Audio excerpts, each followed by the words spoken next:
সীমান্তে ৫৯ বিজিবির অভিযানে ২টি বিদেশি অস্ত্র ও ৯ রাউন্ড গুলি উদ্ধার। চাঁপাইনবাবগঞ্জ থেকে মাহিদুল ইসলাম ফারহাদ প্রতিবেদনে।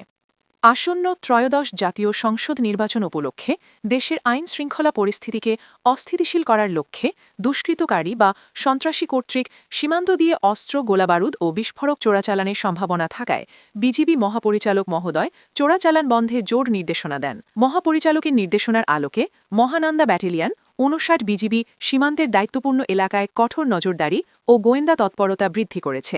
এই প্রেক্ষিতে অস্ত্রের কয়েকটি চালান মহানন্দা ব্যাটালিয়ন ৫৯ বিজিবি এর সীমান্ত এলাকা দিয়ে বাংলাদেশে প্রবেশ করবে বলে নিজস্ব গোয়েন্দা তথ্যের মাধ্যমে অধিনায়ক জানতে পারে।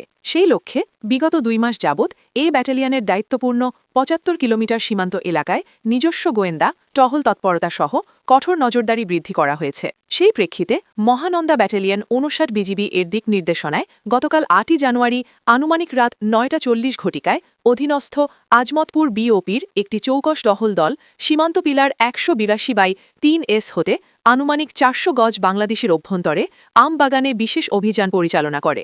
উক্ত অভিযানে টহল দল মালিকবিহীন ২টি বিদেশি ওয়ান শুটার গান ও ৯ রাউন্ড গুলি উদ্ধার করেছে।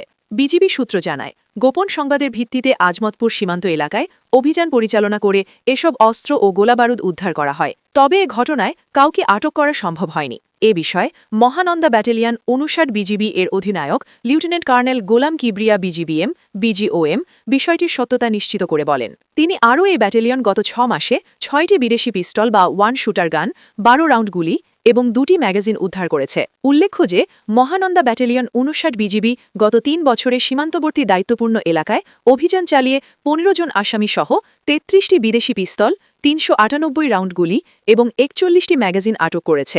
এই সীমান্তে সব ধরনের চোরাকারবারীরা অস্ত্র, গোলাবারুদ ও মাদক চোরাচালানে যতই নতুন পদ্ধতি অবলম্বন করুক না কেন, সকল প্রকার অস্ত্র, গোলাবারুদ ও মাদক চোরাচালান এবং চোরাকারবারীদের প্রতিরোধে আমাদের ঐকান্তিক প্রচেষ্টা অব্যাহত থাকবে। তিনি আরও জানান, সীমান্ত এলাকায় নিরাপত্তা জোরদার করা হয়েছে এবং এ ধরনের অভিযান ভবিষ্যতেও অব্যাহত থাকবে।